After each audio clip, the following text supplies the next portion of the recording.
Hey everyone, good evening, hello, welcome, greetings and salutations. It's Thursday night again, and on the East Coast it's 8 p.m. It's 7 p.m. here in Houston. It's some other time wherever you are. We got some people on the West Coast, so it's 5 p.m. there, and all sorts of things going on today. We want to welcome you back to the 10th episode of The Death of Cliff Huxtable. This live reading of fan fiction and panel discussions, it's just been amazing. We, from week to week, have just been growing this project, sitting around the campfire on a Thursday night. Even during COVID, we are, just kind of building our community and telling stories. We hope you all are someplace safe, that you're well cared for. We see that there's a second wave occurring right now, and it just does not sound like we're going to be on the other side of this anytime soon. It seems like states are probably going to be closing up again, so please take care and precaution. Wear your mask. I have kind of, accumulated a bag of masks, if you will, from friends who've made masks and masks that I've ordered, and it's just, it's such a tricky thing to have to do it, but we have to do it. You have to protect yourself. You have to protect others. What else? It's so much going on in the news right now. Watching this administration kind of deny the severity of what's going on is just mind-boggling. And the people who believe that this is a hoax. I think about those families who have lost loved ones, and certainly they can attest that this is very real. And so please treat it as such, and wear your mask and wash your hands and social distance and all the things we heard back in March. We need to kind of revisit all those again with an element of commitment, and know that in some cases, in some places, like here in Texas, it's probably going to be actually even more dire this time around than it was in the spring. So there's that. We hope you're well. You can let us know how you're feeling and what you're thinking and all the things by commenting on the live stream, either on Facebook, if you're watching on Facebook. Hey, Facebook people, what's up? If you're watching on YouTube, we say hello to you. We're broadcasting ourselves via YouTube. And so please leave comments there, participate in the chat. And then we're also broadcasting on Twitter via Periscope. So share. I think Amarachi Ade, our publicist, and Cam Swan, I want to say Cam Newton, football player, ain't even doing no live tweeting on our behalf. He needs to. I think it would be right up his alley. But Cameron Swan, my social media manager, they're going to be live tweeting on my behalf. So if you see me live tweet something, chances are it's one of them, but it's me. But it's one of them and it's me. And so, leave your comments and communicate. We can see it here on the thread. We'd love to have your participation, as tonight we're going to actually raise our spirits a little bit and have a little bit of fun. I think prior to tonight's episode, the series is called The Death of Cliff Huxtable. And we've had these really tough conversations, surrounding the content. And I think tonight we're going to bring a little bit of lightness and levity to the experience. Tonight we are reading chapter 9, The Twins. And let's get right to it. Let me introduce you to our talent. First up, we have Denee Davis. Denee is a recent graduate from Prairie View A&M University. She's an amazing young lady. She was one of my students while at Prairie View. Her bio, when asked for her bio, she goes, hey there, I'm Denee Davis. I'm a poet, music artist, writer, actress. I will never stop following my dreams. She's a recent graduate of the, with 2 E's, Prairie View A&M University. and with a BA in mass communication with a minor in digital media arts. She's a fantastic singer and musician. Her album dropped back in the spring, and it was just awesome. Awesome. You have to watch it. Watch it. You have to watch her videos and listen to her music. Denee Davis. And we also have JeJuan Jennings. JeJuan Jennings. Hey, darling. JeJuan Jennings is an actor, a singer, a writer, a TV host, a radio personality. I'm trying to do my JeJuan voice too. Hold on. And a radio personality who has been involved in art since middle school. He's so much more dynamic than the voice I just gave him. He has been in the choir for 12 years, studying abroad in Germany with the Prairie View A&M University Choir Chorale. He's a PV singer. He is a member of the theater group, the Charles Gilpin Players at PV, and a proud Black LGBTQ man. Yes, sir. Hey, brother. Bring on the TV spectrum. PVMU TV has given him the opportunity to host and manage amazing shows, while PVU No Radio. I had to break it up because it's like a bunch of letters all together, but it's PVU No Radio. Gives him the platform to blast his voice through the airwaves. He's an amazing, amazing host, and just a great assistant to me as well during the series. And they will be playing the twins, Winnie and Nelson. And so we will go ahead and read chapter 9, The Twins. May 29th, 1962. Dear Claire, the seas are rough. Waves bouncing beneath storms and sickness all around. I'm fine, but I'm sick too. I'm homesick for you. I miss you beyond the reach of my duty. I love the Navy, but I love you more. I will marry you, Claire. I'm going to enroll at Hillman. I will attend medical school, become a doctor, a surgeon, and be your husband. We will have children, 2, maybe 3. I see my future with you, and I am walking towards that future. I'm coming home to you. Love, Cliff.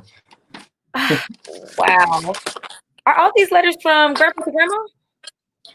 Yeah, looks like it. Most of it is from Granddad to Grandma, but I see Grandma sent him some letters too. Man, Granddad did not stand a chance. Well, I mean, Grandma was a catch. Look what picture she sent Grandpa Cliff. Oh, let me see.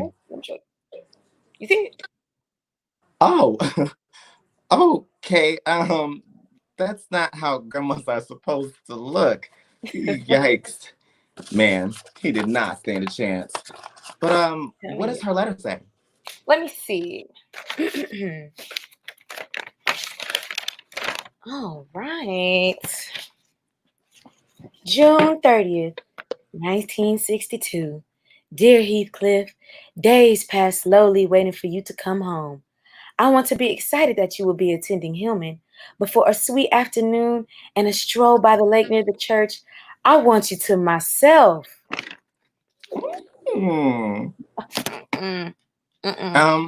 Okay, continue. Why did you stop reading? I am not reading this. This is a private letter.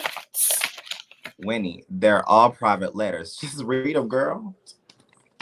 Okay, Nelson, you're being creepy grandson right now, and it's weird. Okay, girl. Well, if you're not going to read the letter, let me read the letter. Ow! What did you do that for? Because you're being an asshole. No, you're the asshole. Nope. I'm not the asshole. I'm the asshole's twin. We are not identical. I can't stand you sometimes. So? Same. Oh, Winnie, look. It's more letters from Grandpa Russell to Grandma Anna. Really? Here, I'm going to read this one. You should take a few. Okay. Let's see. Ooh. August 17th, 1945. My dearest Anna, and my only love. Your love gets me through these long days of war and death. I listen to the song in your voice over the constant firing of weapons and the cries of the barely alive. I and barely alive without you. I miss you, Anna. When I come home, I'm going to marry you. I'm going to make you my wife and live the best days of my life as your husband. If you will have me, love me forever, as I vow to love you. In this letter, you will find a photo of me. All the fellas and I took photos to send to our loves. We had to share the soup, but it was worth it. I was thinking about making it home to you when they took the picture. As soon as this war ends, our life together will begin. I'm coming home to you. Yours, Russell. Wow. What was the date on that one, Nelson? I'm going to see if Grandma Anna responded. The date was August 17th, 1945. Ah, here it is. Okay, let me hear it. Okay. September 1st, 1945. My love, I do not know what news gives me the greatest joy. The war being declared over, you coming home, or me getting to be your wife. Oh, Russell, I have loved you and only you for as long as I can remember and for as long as I live. I think on our life together. I think of the children we will have together. I pray for girls, 2, maybe even 3 daughters, because this world is not as kind to Negro sons. When we get you home from this war, we will never be apart. My life waits for you. Come home, my love. Come home with me. Forever yours. Anna. Wow. Wow. We come from people who love deeply. Yeah, we do. And thus ends the reading of chapter 9, The Twins. Wait a minute. There's another letter. Really? I'm sorry, what? Yeah, it was tucked into the side of the fabric, deep hidden somewhere in some type of secret compartment. I think you should put that one back. Yeah.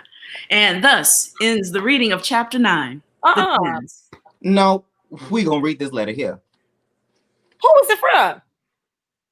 I don't know. It's addressed to Cliff, but there's no return address. Just the address. Let me see. No.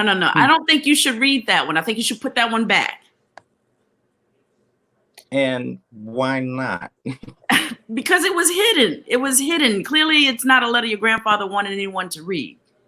There you go. And yeah, that ends the reading of chapter 9. Yep, there it is. That ends the reading right there. It says chapter. That's it. That's it. Nelson, do you think Granddad was cheating on Grandma? No, never in a million years will she cheat. Never. Come on now. You know better than that. Okay, Nelson. Granddad didn't cheat on Grandma. Like, he would never do that. Never in a million years. It's just a letter that's tucked away, you know. It's no big deal. Okay? Okay. Okay. Okay. Okay then. Now narrate. Okay. All right. Nelson places the envelope on the bed and unfolds the letter. A single photo drops out of the honeysuckle scented paper. When he picks up the photo, as Nelson brings the parchment to his nose for a sniff. Man, this smells good. When he stares at the photo, trying to recognize the beautiful Black woman smiling back at her, she has never seen this face before, but she recognizes the smile of a woman in love. And while Winnie examines the photo, Nelson begins to read the letter. September 13th, 1958. My darling Cliff. Whoa. Yeah. Nelson stops reading and scans the 4 pages of handwritten musings to get to the final page for a name. Upon reading the salutation, Winnie asks his sister, Winnie, who is Eunice Chantilly? Yeah. Thus ends the reading. Thank you, of Lord. chapter 9. Let's end it now. We need to talk to Granddad today because he's going to have to catch these hands. Dang. Chantilly, Eunice. Yeah, so these people that up and found these hidden letters, these secret letters, and we are on the precipice of introducing you all to Eunice Chantilly. But before we introduce you all to Eunice Chantilly, we're going to have a discussion about relationships and fidelity and what constitutes cheating. In our panel tonight, Secrets and Lies, what qualifies as cheating. I think it's a bit more nuanced than just calling it cheating per se. So we'll talk about a number of things when it comes to relationships tonight and how we show up for our partners. Let me introduce you to our panel. Our panel is an amazing collection of people. We're going to start off with Dr. Derek Blackwell. He is a colleague of mine at Prairie View A&M University. He is an assistant professor of communication. I don't know, Dr. Blackwell, shouldn't that be a little bit different? I'll let him talk about that when we bring him up. His bio, as he sent it to me, says assistant professor, but I know otherwise. At Prairie View A&M University, he drawn to academia by a passion for teaching and mentoring. He teaches a variety of courses dealing with media, culture, and society. His previous research focuses on the impact of new digital tools on romantic relationships. Makes sense that he's here today.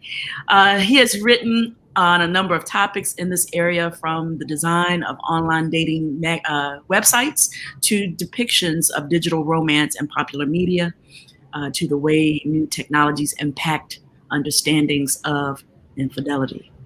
Excellent. This is one of my favorite people at Prairie View A&M University, without question, and I'm excited to have him on our panel tonight. Next up, we have Marla. Where's I'm like, where's Marla's? Marla Renee Stewart, M.A. Marla is a force, a absolute force. First of all, she's stunning. Look at this picture. She's a sexologist and a sex coach who runs her own sexuality education company, Velvet Lips. She is also a co-founder for the Sex Down South Conference and the Sexual Liberation Collective. When I tell you, just by extension, my life has been touched by Marla, because she and Rev Shell are very close, and I just marvel at the work Marla does. She has studied human sexuality for more than 19 years, y'all, and has been featured on a variety of media outlets, as well as spoken to various audiences around the world. She's so needed. She's so needed. And finally, we have Rev Shell. Rev Shell, yes, is a metaphysical minister, family constellation facilitator, and clinical hypnotist. She guides women as they connect the dots from their mother wounds to issues in their relationships, career, finances, fertility, health, and parenting. She does this with a trauma-informed healing experience that breaks generational and subconscious cycles of pain between daughters and their mothers. I know this woman's work very well, because she also happens to be my wife. And I couldn't be more happy and proud to have her not only on this panel, but just kind of walking the walk with me on a regular daily basis.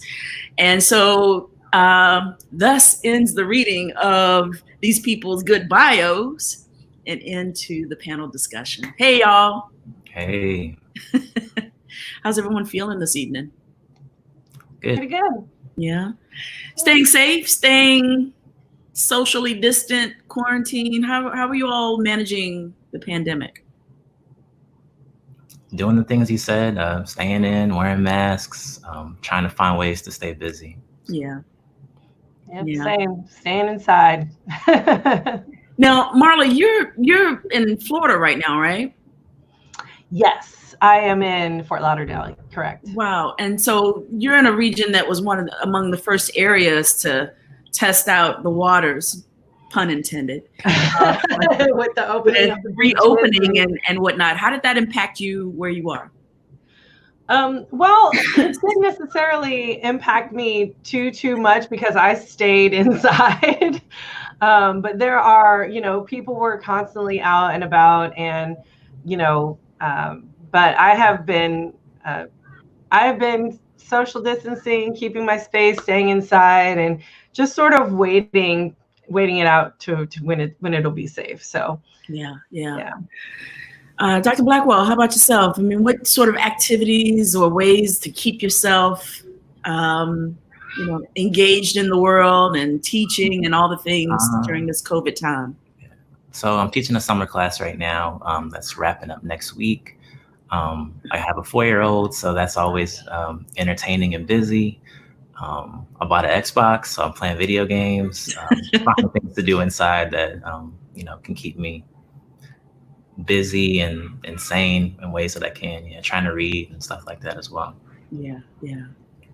And Michelle, what have you been doing to keep yourself busy during COVID-19? Yeah. During when it. Oh, can you hear me now? Yep, you're good. What have I been doing? I have been, so when it first started and we were working from home and everybody was going to school, we have Emma, our granddaughter, who lives with us. And so time was spent between homeschooling and working. And that was an in combination of tasks, I'll tell you. I'm glad school's over and we can just enjoy the summer now. And now we're just getting ready to pack up and move to our new home. And that's kind of what's been occupying me for the last few months. Yeah. All right, well, let's get right into the conversation tonight. The conversation at hand looks at relationships and question of fidelity. And, and sure, the question posed is what qualifies as cheating, but I think it's a trickier question than that. I think, we're whole, fully formed human beings when we go into our relationships that go into it with history and previous people who have their, fingerprints on our lives before we go and get into the relationship that we're in at present. You tell me let's start the conversation off with the whole merge and purge sort of point of departure in terms of what can you hang on to from previous relationships before you start to cross into that space of, all right, you got to let that shit go. You're not with so-and-so anymore, or that letter that Cliff, or I'll come back to this debate about that letter in just a second, but that the letter shows up and the twins read it. And clearly these are relics from the past and something very endearing to these people. What's the point where you have to start to let that stuff go? When you enter a new relationship. So, I mean, it's interesting. Like for me, actually, even throughout a lot of my relationships, I kept a lot of my letters. I kept a lot of pictures. And what I realized is it was just sort of like, what am I hanging on to? And so I was just like, okay, well, this can go to actually the, lesbian herstory archives or whatever. So like, let me, there's some context there. It's not like it didn't exist, but let me go ahead and move it to somewhere where it's not in my space and, can it influence my, current relationship in any way. So, it's one of those things that's just hard to gauge on if you find something like that. I can't even imagine if somebody had found, like, what would they say or do? Like, why are you hanging on to this kind of thing? I think they would feel some type of way. So yeah. I mean, I think one of the things that's probably going to come up a lot in this conversation is that when we're talking about these sorts of boundaries, it's really the sort of thing that has to be negotiated on kind of a case-by-case basis. Try to have like a one-size-fits-all set of rules and parameters that applies to all couples just doesn't work. And so there are some relationships where it might be, don't ask, don't tell, don't say anything about past relationships. And then other situations where, a couple might feel like it's fine to bring up and to hold on to old things as long as, you have an understanding that that's the past and this is the present. So I think it really depends on the situation. Yeah. I think we've had this conversation several times ourselves. And like, I know for me, it's very much about I get to decide when I let go of certain pictures or certain letters or when I purge things, and that has to be solely something that I get to decide. And I think my wife is very much the same way. For me, I wouldn't respond very well if somebody were to come and say, I looked through all your stuff and I don't understand why you're keeping this and what does that mean, and then internalize it and make it about their an indicator of how the relationship is going. I just wouldn't respond very well that way, and it would be like this huge violation of privacy. And even the demand would be huge red flags for me, because I come, like Teresa said, I come into this with a whole history behind me that made me who I was, that you fell in love with. So for me to erase those pieces of myself because it makes you feel uncomfortable, well, then we'd have to have a really, really solid discussion about who we are as a couple. Mm-hmm. Mm-hmm.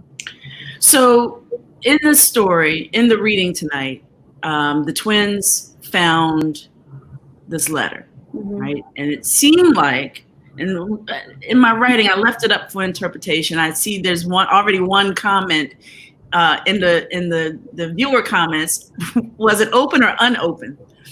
And the importance of that question rests in who hid the letter, or was the letter even hidden? Like, was it just somehow kind of tucked away, in some secret little spot in the suitcase? Or was this this mysterious 4-page letter written by Eunice Chantilly, something that Cliff actually received and opened and purposely hid? Or was it something that maybe Claire intercepted and tucked away and hid from Cliff? Before we try to unpack all of that, what space does a partner have in terms of, I know you touched on it a little bit, in fact, all three of you, but when does it become an act of deception to keep correspondence from a person? Even if you break up with a person and maybe it wasn't on the worst of terms, do you as a partner expect to not ever have contact with that person again? So do you understand the question? I think what I'm asking is there the expectation of cutting off contact with an ex after you've moved on to someone else? That's interesting, and I feel like it's so individual. I know for me personally, I am still friends with all of my exes, right? So like the letters can go, like, because those relationships are in the past, but I'm still friends with them, and I still value a lot of their friendships and still love them dearly. So it would feel like a violation if somebody told me like, oh no, you can't talk to this person again, or for whatever reason, or if I just wasn't authentic with myself and cut them off because of what my new in my new relationship, what that would mean. So I think that it is purely up to individuals, because some folks are like, I can't ever be with my exes or see them ever again. So right. Yeah. I would agree with that, and just add that I think a lot of people understand infidelity as being kind of characterized by secrecy. And so in this case, we don't know a lot of information about, who hid the letter and who knew about the letter, who didn't know about the letter. But oftentimes, if there's secrecy involved, the follow-up question is why. And so people, even if there was no inappropriate interaction between the two of them, the secrecy is often read as kind of a cover-up for something more. And so that's part of why it often raises these sorts of red flags for people. Sure. So you bring up the word inappropriate. What qualifies as cheating? I think anything done in the dark that you can't share with your partner, that you have to do in secret. Okay. I mean, if we're talking about in this conversation, I think that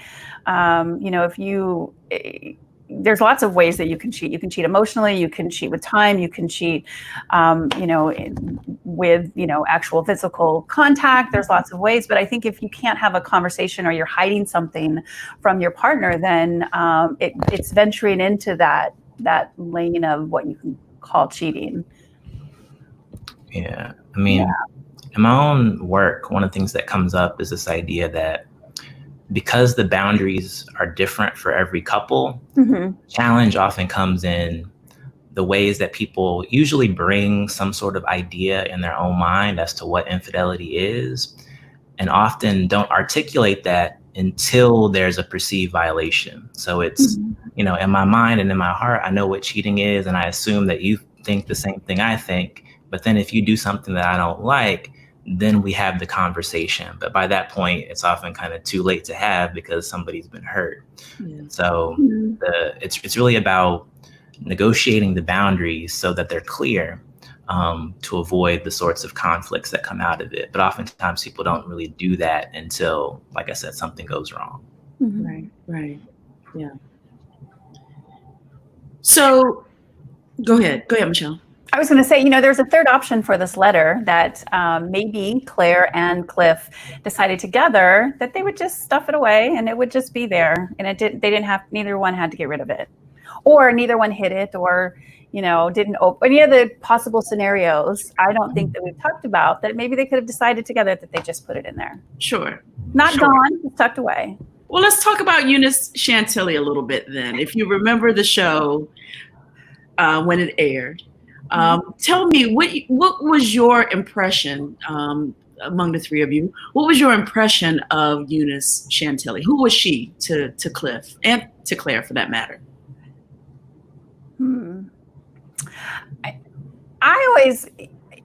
To me, she was like, I never got the real impression that she was this mysterious other person, that she was just a part of their life and she was somebody that Claire would tease Cliff about.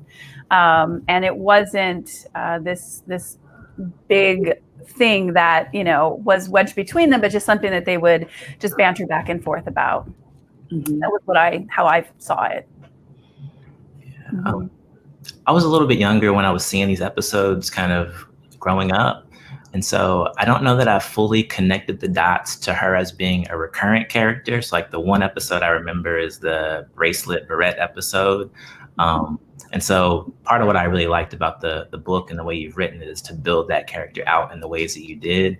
I didn't have like a strong impression beforehand because I didn't have enough connections to where she appeared throughout the series. Yeah. Marla? Yeah, I just think it was one of those, like, you know, when she was being teased or when she was teasing, it was one of those things like in the past, right? Like you're like, oh, okay, it must have been somebody in the past joked around, an ex or something like that. That's what it just sort of seemed like. Yeah. Here's the thing, though. I think, and this is the thing I maintain where Eunice is concerned, is that television is about lean writing, right? Because when you watch television, you're watching content up against a ticking clock. You got 22 minutes to tell a fully realized story, or you got 46 minutes if it's an hour-long episode to tell a fully realized story. And so it has to be lean writing, right? So everything counts, everything matters. And in my mind, in thinking about Eunice, and there's no secret now if you've watched the show or if you've watched this series repeatedly, you know that Eunice is among my favorite characters, is my favorite character, despite the fact we never saw her, is because Phylicia Rashad played the reaction to Eunice in such a disdainful way, like, nothing got under that woman's skin. Like nothing rocked her at all. Right? She can go toe to toe with Elvin and his chauvinistic ways. She can, you know, all of a sudden bust out in Spanish and, you know, defend some person in a courtroom where everybody's speaking Spanish and no one expects, you know, this to come from her, and bam, there she is. And, you know, she is, you know, that song, I can clean up the house and make the bacon and bring home the woman song. That all of a sudden my brain locked up. I can't think of it. She was the model for it, right? Yeah. I can bring home the bacon and burn it up in the pan. You know what I'm trying to say. And she pretty much depicts that as a character. And then, of course, Phylicia Rashad's portrayal of her just adds to the quality of person this character was, right? And that's her Achilles heel. If you go back and you watch the series, the shenanigans that Vanessa brought to the table, Denise's inability to make up her mind on, you know, who she wants to be or what she wants to be in the world, and Eunice Chantilly. 3 Achilles heels for that woman. And so when I think about being a writer myself and working in film and television, I know that the rule of television is it must be lean. I took Shonda Rhimes' masterclass, her writing masterclass, and it's driven in your brain. Television writing is about lean, right? So it is on purpose that Eunice she stokes that fire, right? What is it, would you say then, in stoking that fire, the writers wanted to do between Cliff and Claire with Eunice? Like, she then becomes a vehicle for a very particular thing. Is it just teasing? I mean, I know that was your answer, but in giving that context, is it still just teasing? It's seductive. You know, it's seductive. It is a tease. It helps you to, you know, draw the imagination, like thinking about what are all the things that are going on. And so I think that is the seduction in and of itself of the show, is just, you know, the tension, the tension. You need some of that. You need some of that to go with the show, to be like, what else is going on here? What happened? Or yeah. I think, like you said, it gave her a dimension that, because Claire was perfect. Like, she was the perfect mom, the perfect lawyer, the perfect wife. But it gave her this, it made her vulnerable to something. Like, something could get to her. Yeah. Yeah. I think it also. Oh, go ahead. I'm sorry, Derek. Go ahead. I mean, I was just going to say, I think that part of what I liked about the writing that you've done is that it carries over the ambiguity of the show. So there's an ambiguity about who she is and what the story is. And even in this chapter, there's still a lot of ambiguity. I mean, we've talked about the whole, like, who hid the letter stuff, but there's also, like, what did the letter actually say, and what was the actual nature of the relationship after that? And, you know, given the topic that we're looking at today, I think that's a big part of how infidelity often works. So there's lots of ambiguity around it. And so what ambiguity allows you to do is to kind of project your own ideas onto it. And so, you know, for some people, they're reading Eunice Chantilly a certain way because that's kind of, you know, what they want to see, and it reflects a certain way of thinking that they may have. Just like with this whole letter situation, you might read this chapter and say, oh, he cheated, or you might read it and say, oh, nothing about this says to me that he actually cheated. And so I think that ability to interpret different ways and project different ideas onto it is part of the strength of it. Sure. I think, you know, sexual energy in particular gets us reacting to things in a kind of wonky sort of way, because all of a sudden we get defensive instead of just saying, yeah, it was a thing or it wasn't a thing. It was just a, you know, there's this insistence that if it's somehow connected to our sexual selves, it has this other layer of either beholden to a particular person, or, you know, oh, I'm just fancy free and this, that, and the other. And the thing that I think that makes me just so drawn to Eunice, again, by way of Claire, is that it made Claire sexier to me in a way. Oh, that just sounds so awful. It just seemed like, I was like, get out over Claire. No, I think what it is it sets this sort of Eunice sexualized, in my mind, the relationship between Cliff and Claire. Because all of a sudden there was this other woman, right? And I just find it interesting that this idea of other people participating in our lives either amp up the sexual, you know, narrative or the lure of a person. I know plenty of people. Let me tell you something. When I lived in Atlanta, there were plenty of people that I met who I heard, oh yeah, you know, this person or that person, they're really cool, and they got people flocking after them. And whether it was true or not didn't matter. It was the fact that you attached this mysterious activity to their sexual self that made them larger than life kind of character. Do you see some of that happening maybe with Eunice, and even by extension with Claire even? Almost like if, they had one of their little tiffs, it would, Cliff would feel like maybe she was fighting for him a little bit. And like, it was, that it would, I could see that. I could see that happening in a marriage. I mean, we've had conversations about, just messing around and joshing around. Michelle keeps saying we had these. Michelle, that's how these people are. There are a couple exes that I will teach Teresa about all the time. There's two in particular, and never do any of them ever like, I don't feel jealous. I'm not that type of person anyway. I don't feel jealous. I don't feel insecure. I don't feel threatened by them. But what it does to her, it makes her get blushy. And then when I get a little bit, like, what's the word? Like territorial, when I'm playing around, I think it makes her feel, oh, you love me.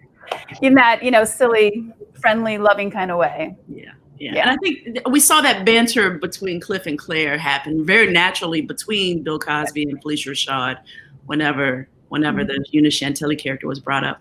I asked our actors, Denee Davis and JeJuan Jennings, to rejoin us as well, because I want to hear from these two young people who, for whom, personal relationships tend to exist in some cases very publicly online. You two, Blackwell and Marla and Rochelle and myself, we've had the benefit of existing in a time before the internet, when maybe necessarily the internet did not need to know all the things that we were thinking or feeling and posting and tweeting and YouTubing and TikToking and Snapchatting and all the things. Yeah. Jesus, the tools you have to show your love. Tell us, how does the social media platforms and what qualifies as cheating for you all, given these constructs? Ooh, cheating, liking somebody else's best. Like, okay, so say you're sitting with your significant other and you're intentionally in their face, liking another person's, whether that be same sex or opposite sex. You're liking their picture. You're commenting things that are something you should be commenting on, or like something specific that you should not be saying. That's definitely cheating. So wait, time out. So wait, I hit like on somebody's picture. Here's the wait. Let me tell you. Okay, so here's an example. Okay, here they come. Here they go. Here's an example. So just this weekend, I was at Surfside and I had on, my cute. I don't have it on right now. I had on my cute little crop top, my blue little tight little, shorts. And somebody had inboxed me, an old friend inboxed me and was like, wow, oh wow, with the heart, emoji. And I was kind of like, don't you got a boyfriend? Why in my DMs? Say that. Why in my DMs? You need to, boom. You need to go. I think with our generation, like when it comes to the whole social media thing, it can be a good thing and a bad thing, because I don't know if y'all heard this, but I seen on Twitter that somebody said, back in the day, like before there was social media, like there were whole families being made the next block and the woman wouldn't even know. So now it's like, everything is out in the open, and it's like, and everything if you Betty and Mr. Cliff over there chilling with Miss Mooney, and she got a whole family now, and Miss Betty don't know. I think I do some of those families. So what we're talking about is a element of privacy. Yeah, that one could get away with something back then that they might not necessarily be able to get away with right now. So I think that's where social media plays a part.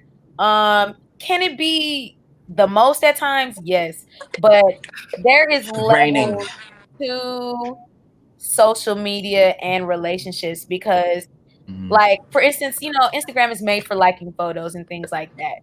Sure. But it's to the extent where recently, you know, got out of a relationship because entertaining people, like flirting right there in front of your face. And it's like, okay, we chatted about this, we talked about this, and yet you're still doing it. There's a level of, oh, this is a cute picture. Like, you don't have to comment. Commenting all these hard eyes and these little hearts on None of that. Because the same way you're liking and commenting under somebody else is the same way you slid into my DMs. So it's a lot of people cheating on people, like going to their DMs. Oh, hey, I've been seeing you for a long time, with their whole girlfriend or boyfriend on their header, and you're like, didn't I just see you last week? didn't I just see you with your girl? The tea. But So I'm there are gonna be rules. There are rules in this this And type of boundaries, communication is what you're saying. Yes. And there's certain engagements you can participate in that are not as that will not lead to trouble in the same way as if someone. So hitting like on a person's picture may not register as the same as hitting like and then commenting with X, Y, and Z. With all the cute little emojis. Yeah. Say something. You can say something nice. So flirtationships would be considered cheating. Yes, very much so. I mean, because think about it. If you're in the grocery store with your significant other and somebody's like, ooh, girl, I like your dress. Hard eyes. With they hard eyes in real life. And you're like, oh, so what is this? It's kind of like the same. You know, it's kind of like stepping out of that boundary, because if I'm walking with my significant other and a girl tries, you know, to bat her little eyes at my man, I'm gonna be like, okay, what's going on here? Do we know each other? You know, it's the flirting. I think flirting definitely starts the cheating marathon. I don't know how to say it, but basically it's like the start of something that could lead into cheating. Like there's nothing wrong with flirting, but if you want to flirt and be single. Period. What was the point of you coming? What is the point of this relationship if you're just gonna cheat anyway? You're just gonna flirt. If you're gonna dibble dabble, if you wanna remember or regain that, oh, I still got it, then be by yourself. You don't have to have me try to have your cake and eat it too. That's exactly what that is. Oh, I disagree with that. Wow. We can flirt all day, all night. Flirt with me. Don't flirt with somebody else. Let's flirt. That's how you got me. I like you. You like me. Yes. So, okay. All right. So you hear that, Michelle? The flirting days are over unless we are flirting with each other. Really? Oh, I disagree with that. I disagree with that too. Nope. Jail. I am married. Still flirt. Right. And it's fun because I like to flirt and I like to be flirtatious, and that's a part of my personality and part of me. So if you can't accept that part of me, then you shouldn't be with me. Yeah. But my flirting does not dictate that I'm going to be cheating or that I'm going to be doing something that is out of bounds of our relationship. I have a question. Yeah. So what type of flirting do you do? Because there are certain ways to flirt. Like, because I see what you're saying. Like, it's easy to be a flirt. It's easy to, oh, yeah, oh, you talk about this? I can talk about this too. You know, kind of like that, like playing off of each other's energy. But what type of flirting do you think is crossing the line to cheating? Since you enjoy, flirting, and that's of your nature. Mm-hmm. So, like, if someone were to come to you and want a relationship with you, how would you, like, explain that? Well, they should already know that I'm in a relationship.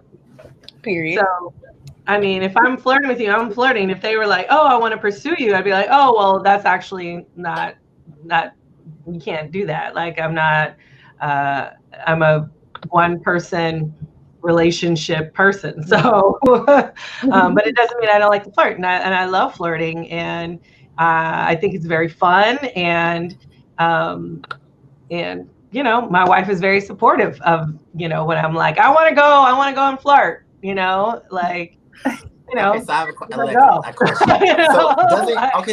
Do you think that doesn't that build insecurity? Like, say, I see you flirting. Like, how is your other partner supposed to feel, and they see you doing that?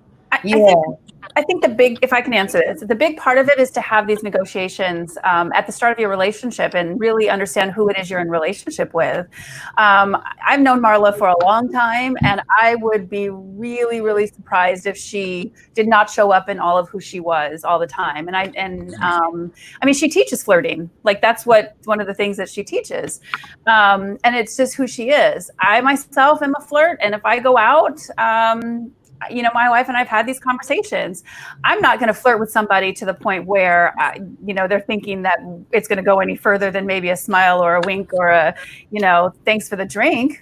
It's not going to go any further than that. But these are all negotiations that you have to have, like, at the start of your relationship. And so it's about getting into a relationship in a more intentional way and really having those, you know, grown-up conversations as you're getting into the relationship. Ooh, she said grown up. She said grown up. No, okay. Not a child. Part of it is also I think what you do when you're young is you figure out, like, where those boundaries and where those lines are for you, so that, you know, as you get older, you know, you have those really honest conversations because you know where your lines are, and you know when somebody's crossed them. You just learn how to communicate them better the more experiences you have in relationships. Go for it, Derek. Yeah, I was gonna say, I think the examples like JeJuan and Denee are using, because they're digital, part of what happens with that is that there's a permanence to it and there's a publicness to it. And when you combine those two things, it becomes a lot more contentious, right? Because, you know, the kind of flirting that some of the other panelists are describing is like a face-to-face, you know, it's a moment, it comes and goes, and there's no record of it. And maybe somebody notices it, maybe nobody notices it. But whenever you have something on someone's Instagram page or on someone's, you know, Facebook wall or whatever, and everybody can see it and it stays there, then it leaves the other partner time to start the projection, right? They can look at it and think about what it means to them and interpret it how they want to interpret it. And it can fester in a way that's much different. And so I think that's a big difference. Because what people do nowadays, it's like it's some a weird mechanism. Power. Oh, I'm gonna embarrass her or him. Look, they're in my DMs. I thought this was your boyfriend. I thought this was your girlfriend. Oh, they all up in my DMs trying to tell me what you clout. Ha ha ha. You know, I stole your man. I stole your woman. Like, you know, it's that type of trend going on, and it leaves the other person very embarrassed. And I have been in the position before where I felt embarrassed. You know, you're loyal to someone, like what you guys were describing, like face to face. That's gonna happen naturally. But nowadays, people have no remorse. Like, they have no remorse. Like, they will literally go above and beyond just to know if they literally still have it. Like, and it's like, in a way, it's kind of narcissistic nowadays. It's more of, oh, I still have it. And malicious. I still got it. It's me. You want to be with me, you got to do with me. You know what I'm saying? And it's never a common ground. So that's why social media is like crazy now, because it's like you see all these relationship goals. People are like, oh, we're going to Bali. Oh, he rented a hotel for me and, you know, put candles and roses. And it's a competition online. It's a competition. Exactly. And like Dr. Blackwell said, you know, all these things can fester and you never know the person's real intentions. So it's like, okay, they could have seen it as a nice little, oh, thank you, smiley face, wink. But the person in the relationship could be like, oh, why are you winking? Because now that you're winking, my friends are gonna screenshot this, send it to me in the group chat, and now I'm embarrassed in front of everybody. Now you're making me look a type of way. So that's social media gets crazy. Yeah, one of the big issues with social media and communicating in general on social media is it's void of tone. It's hard to know, you know, tonally how a person's coming at you when they either send you a public tweet or message, or even if they if they quote unquote slide in your DMs. Now, okay, here's the thing with the whole DM communication. That tells us something about intention. Like if you can't put it to me on Front Street, then putting it in DM is kind of like having that letter that's kind of hidden away or tucked away, you know, where people can't see it. And so now we start to creep into intention. Like, what are your intentions? Right. And so coming back to the death of Cliff Huxtable in the chapter we just read, those of you who are looking forward to some answers about who is Eunice Chantilly, if you don't recall her from the show and you want to know answers about this letter, first of all, you have to tune in on Monday, because Monday we have a full episode dedicated to Eunice Chantilly. Her chapter is Monday. And what you'll find out is the nature of that relationship over the course of some years. I asked the group, you know, would it be better to have that chapter come first and then this chapter dealing with infidelity? And Marla said something interesting. She was like, well, you know, I think the order that it's in really works. And sometimes that's actually how we approach finding out the truth of a matter. We end up getting this moment of reaction, not response, which is thoughtful and, oh, let me go and investigate. Let me go and talk to someone. No, we get the stimuli and it sends us into a tailspin, a reaction. Who is this? Where that letter come from? What they say? What they mean? What you trying to do? And then the next episode gives us context, right? And it gives us a sense of, oh, that's why that letter is there, or that's who they are to each other. Oh, and in real life, that is also what happened. What this text message come from? What that person say in this text message? And then comes the context, right?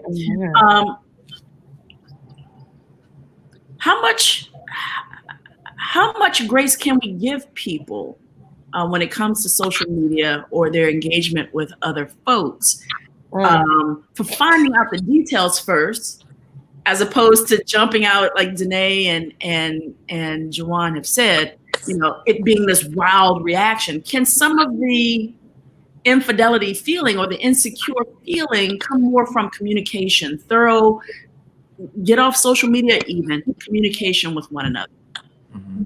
Yeah, I think, like you said, you know, we just have to communicate, you know, what is okay and what isn't okay with social media, because some people are fine with it and some people aren't. So it's like, you know, the levels of, you know, because if somebody comments under your picture, oh, you look nice today, no one's stopping you for saying thank you. But it's like the way you say thank you, the way it looks, the way it's going to be portrayed. Because what I like to say is, you know, everybody likes to say, oh, it's not you I don't trust, it's them. When it's the truth, because it's like, you know, the way you say things someone can misinterpret that and like, oh snap, I think they're trying to talk to me. Because if someone says, oh, you look good, the Twitters, oh, you look good, and someone can be like, thank you so much, exclamation point, leave it at that, boom, no emojis, no, okay, what you trying to do later? You know, it's just set the boundaries, set the cutoff, because I think there's nothing wrong with acute flirting. That's what we're gonna call it. Acute. It's all medical now. It's acute flirting. The little angle flirting. But there's nothing wrong with that. It's more of respect, I think, that we're looking at when it comes to social media and how it, you know, correlates with relationships. I think it's more of a respect level. So if you want to say thank you to that picture, say thank you. You don't have to have the hard eyes, the kissing with the heart, none of that. You don't have to do that. Are the rules different for men from men to women? Are the rules different for men flirting versus women flirting? No. I've met a guy that would literally comment, this is one of my friend's ex, literally would comment under somebody flirting with his girlfriend. Nah, bruh. She's mine. She's good. Like, and it starts to look really controlling in that aspect. But No, yeah, it's weird. Like the dynamic is definitely weird, but I think it's still kind of the same. Like I said, some people don't mind, some people do, but it's more of like the respect and the embarrassment that's like right in front of your face if it were to occur that you Okay. feel like someone's cheating on you. I have a question for like the married people in here, like the people that's been Come on, together for a long married. time. The married people. Okay, so on that topic of what we're talking about right now, is that something that you talked about beforehand in a relationship, or something happened to where y'all had to talk about what just transpired?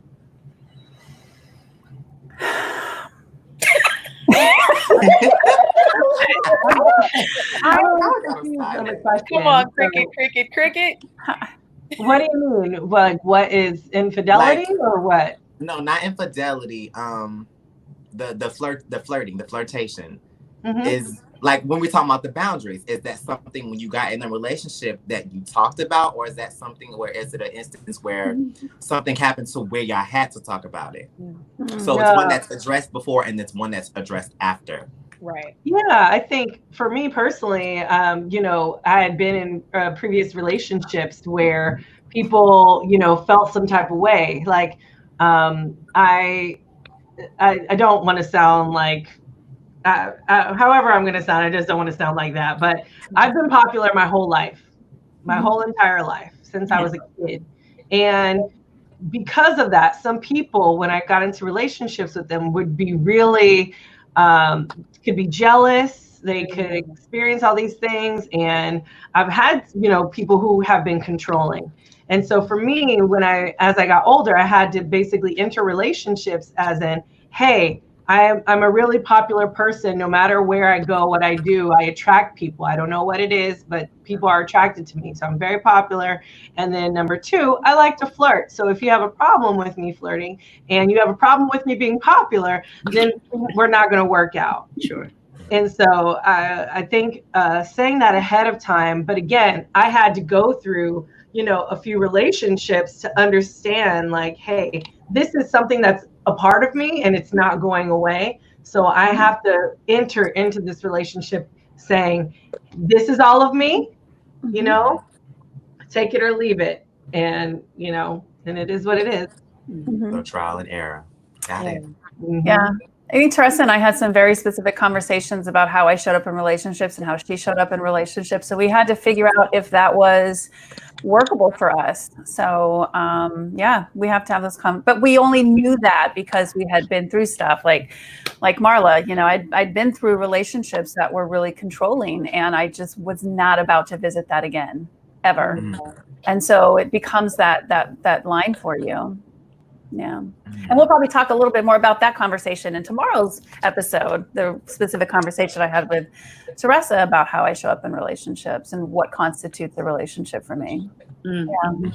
So would you guys say it's more of would you guys see social media and the whole flirting thing as an insecurity aspect, or like if someone were to feel some type of way, would you like deem them insecure, or would you deem them like, okay, well, maybe you don't know how to handle this person? Because like I said, you never know someone's intentions.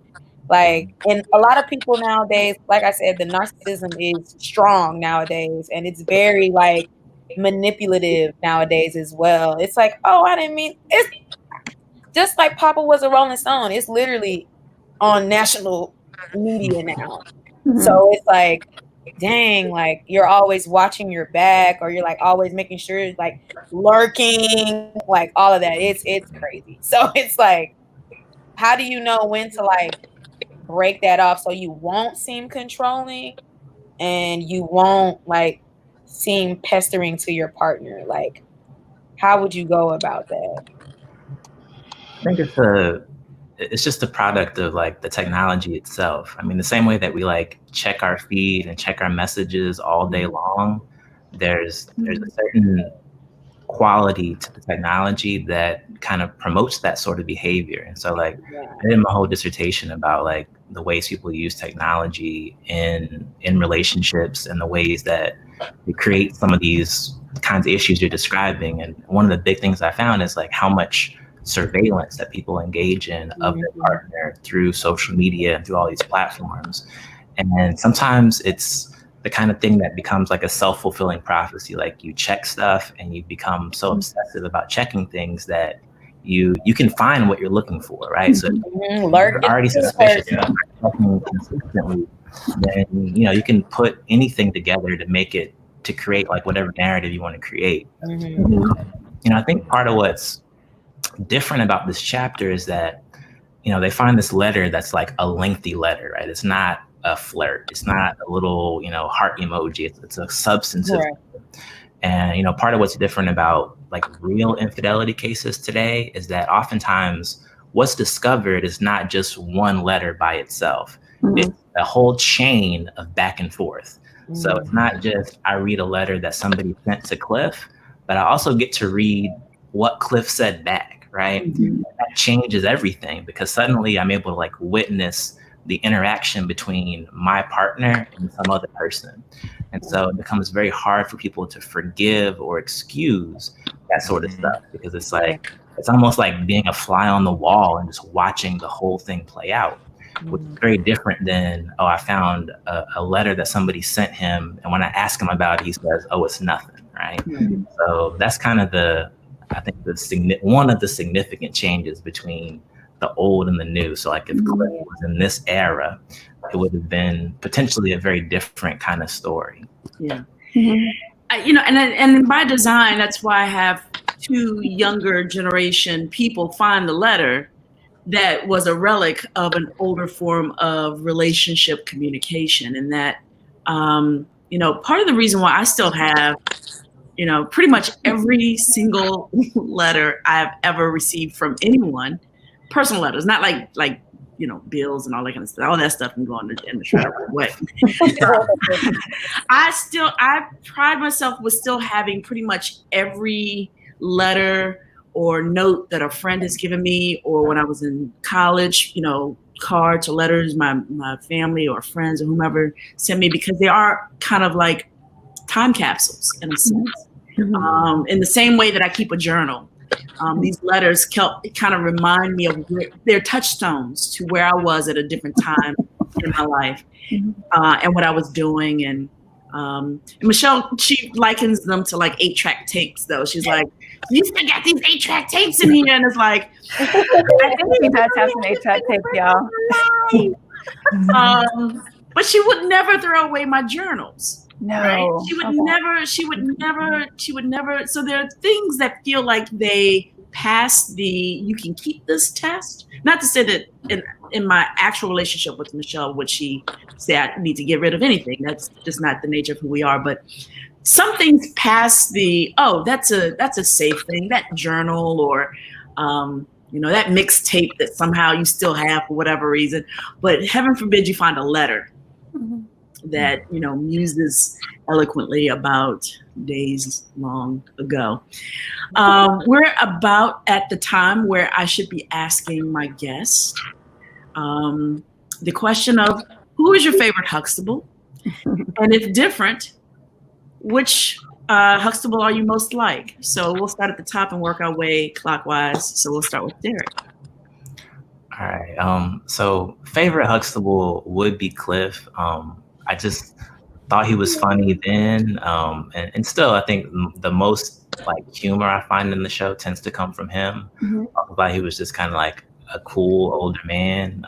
Like his style, the music he liked, all of that was just cool to me.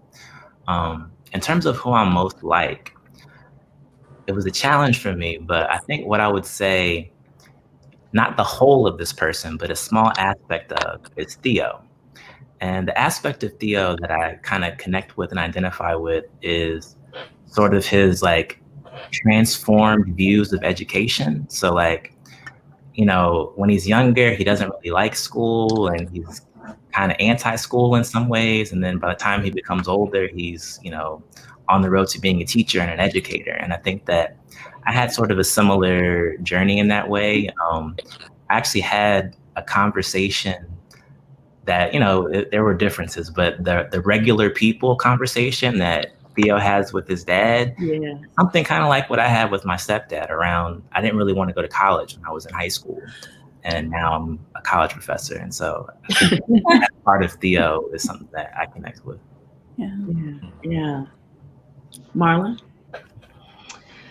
My favorite was definitely Rudy.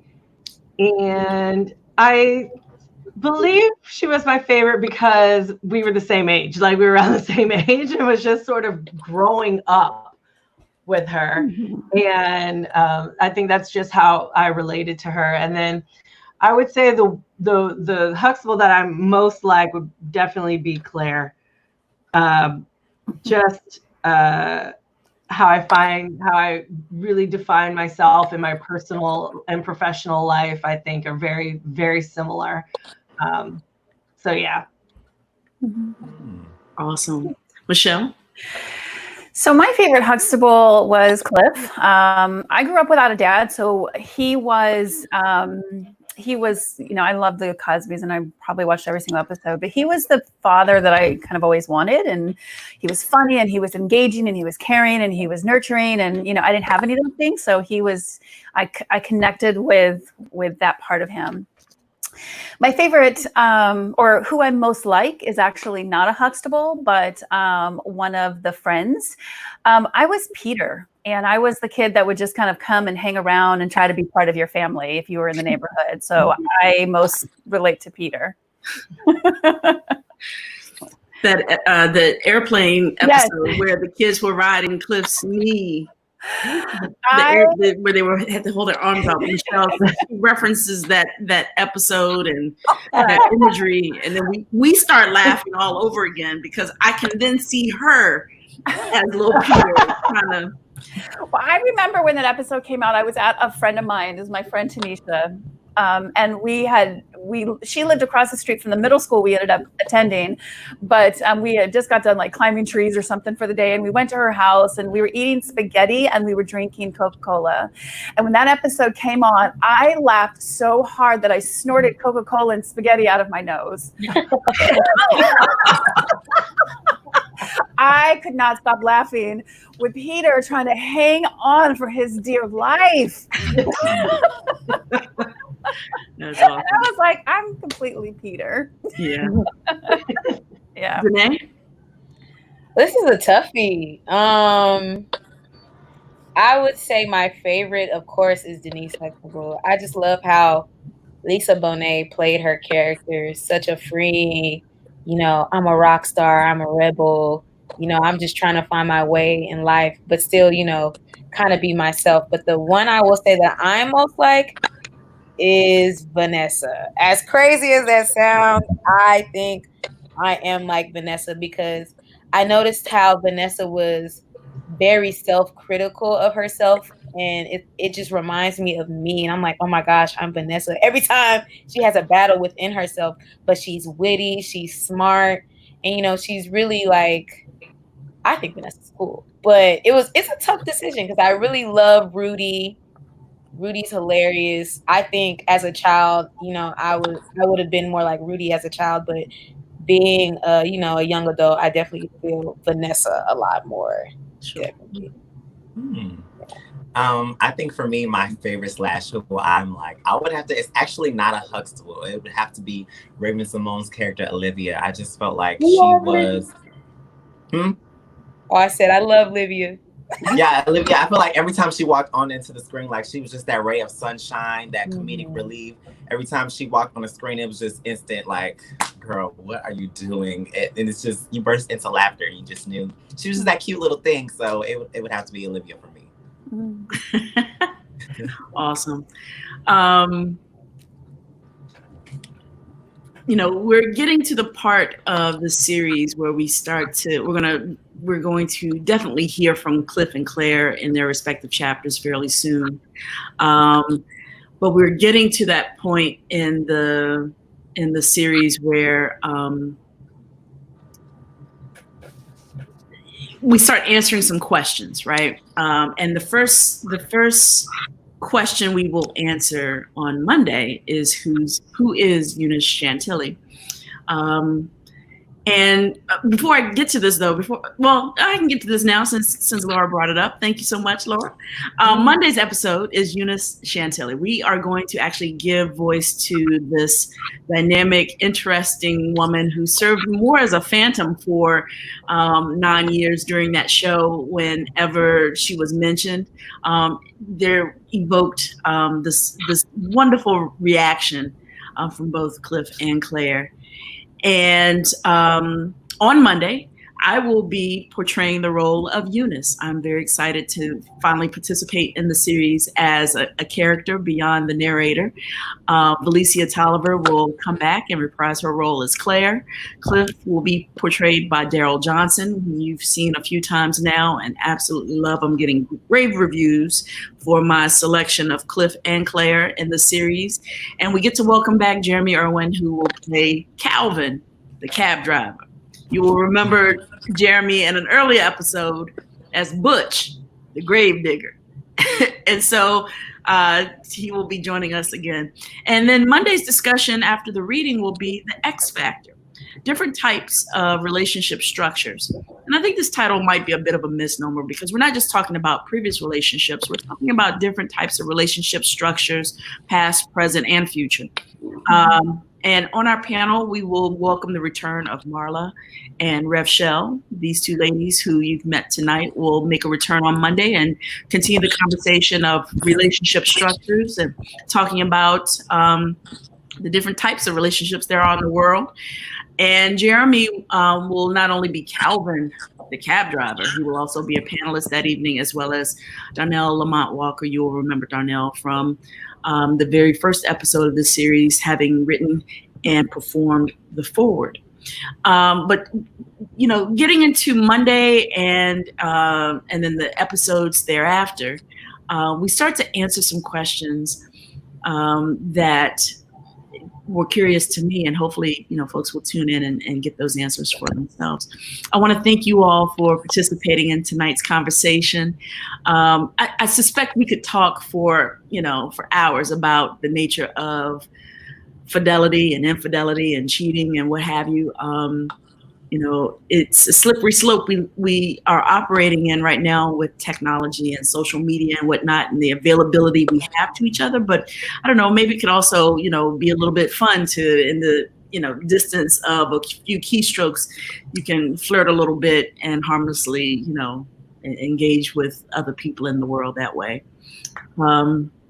But yeah, you know, continue to watch and share your thoughts of this episode, and join us on Monday as we hear from my favorite character, Eunice Chantilly. Okay, until then, have a great weekend. Protect yourself, wear your mask, do all the things that will keep you and your family safe. All right, bye guys.